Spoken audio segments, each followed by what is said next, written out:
structures that would give specialized focus and attention to the Senate. It was killed in the 11th Parliament. In the 12th Parliament, we tried again. We even went to the United States of America, Madam Speaker. We visited about 5 states. We went through state legislatures to understand the relationship between state legislatures, to understand the relationship and operations of Congress and the House of Representatives. We came back with a report. Again, we proposed amendments to those regulations. They were again vetoed. They were actually vetoed by the other house, and that time, our late departed friend, the late Senator for Baringo, the Honorable Cheptumo, was the chair of that committee. I am glad that before his demise, he had the decency and he had the courage to apologize in this house, because he said when he was on that side, he never understood what happened in the Senate. So, Madam Speaker, statutory instruments and delegated legislation has been used and has been abused, but people think that it is the laziness of representatives in these houses that leads to that abuse, that we are quick to pass a framework or we are quick to pass a skeleton of a law, and then we leave it to the cabinet secretaries to fill the blanks. And some of them really abuse that. One of the abused statutory instruments was the Equalization Fund Management Regulations. Madam Speaker, those regulations came to this House at the end of the 12th Parliament. There was a lot of pressure. There was a handshake scenario. And then the chair of that committee was the senator from Mombasa, Senator Faki. And so Senator Faki had to convince the House to pass regulations that excluded senators from the Equalization Fund. And the regulations created structures at county level where the money from the Equalization Fund would be managed through a county technical committee chaired by the county commissioner, where the county government had only one representative, one CC. But the NGCDF also had a representative in that county technical committee. It went down to the constituency technical committee, all the way down to the ward technical committee. Today, many of us are unaware of what the Equalization Fund is doing in our respective areas. Even governors do not know what the Equalization Fund is doing. Why? Because the money is considered to be national government that is managed through national government administrative structures. And that is why yesterday we had this problem, where the National Assembly has come up with a parallel bill on the Equalization Fund, because they still think that that money is theirs, that money is for their control, but we allowed it to happen, Madam Speaker. I wish Senator Faki was here.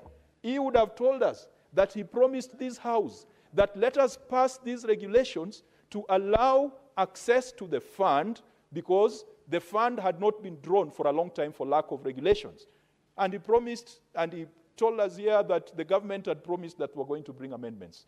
To date, I do not think the amendments that have been brought. And so that is why we must annul these regulations, so that no one promises us that they'll be amended. They will never be amended out of experience. Madam Speaker, let me finalize by calling upon my colleagues that whatever we are doing here in this House is our primary responsibility as elected leaders. Madam Speaker, a poll was conducted in the United Kingdom to find out what the public expects of members of parliament. Lawmaking was like the last priority or the last expectation. If a similar poll was to be conducted here in Kenya, Madam Speaker, I can tell you that the people we represent, their expectation of a member of parliament, including senator and member of National Assembly, expectation number 1 is to build classrooms. Expectation number 2, to issue bursaries. Number 3, to attend funerals. Number 4, to issue handouts without fail. Number 5 is to attend rallies where you can insult imaginary and real enemies. And number 5, 6 could be issuance of statements. Lawmaking is the least glamorous and is the least considered job of a member here. Madam Speaker, I see and I admire even the new members of this parliament. Senator Sifuna joined in this 13th parliament. He is here not just because he's a whip, but he believes that the core mandate, the critical duty of a legislator is to legislate, not empowerment rallies, even though I saw him doing an empowerment one the other day. But it is not the money that caught my attention. It was the conversation that caught my attention. But that's a story for another day. But he knows that being in this house is the reason why the people of Nairobi elected him. Madam Speaker, the senator from Nandi, he is in this house religiously, even though he's a bit of a noisy one, but he knows that that is the core mandate of a senator or a representative who has been brought here. Let me call upon my brothers and sisters who have been elected that at the end of the day, the funerals you contribute to, the handouts you give, they'll be like no one will remember them, Madam Speaker. Out of my experience, it is the last person to do a Harambee who is remembered. The Harambee you did in 2021, 2022, 2023. In 2026, your opponent will do a bigger Harambee. He'll come with Farouk to do a bigger Harambee. All your small Harambees will have been forgotten. But your record and active participation in Parliament will live on. Madam Speaker, today we went to do prayers for Phoebe Asio. And everyone reminds Phoebe Asio for the motion that she introduced in this house that called for gender equity, that called for opening up the space.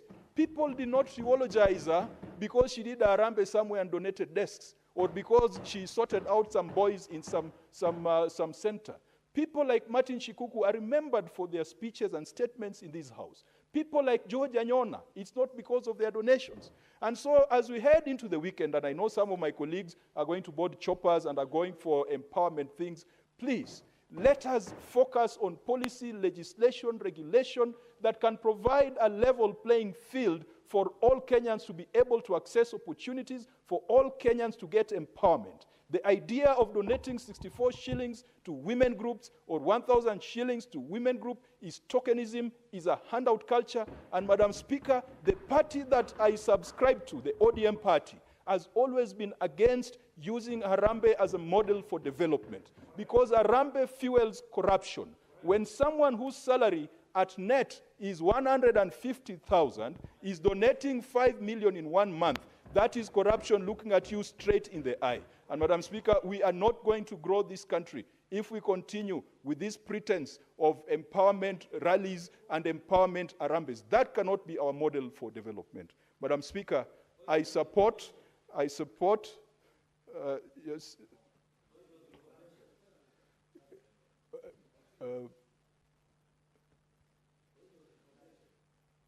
Senator Kajwang, do you want to be informed?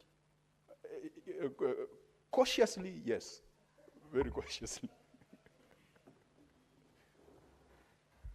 Madam Speaker, I want to inform my chair, Park, and I like his eloquence, that the ODM Secretary General, Senator Sifuna, donated 1 million in Saboti, Amis.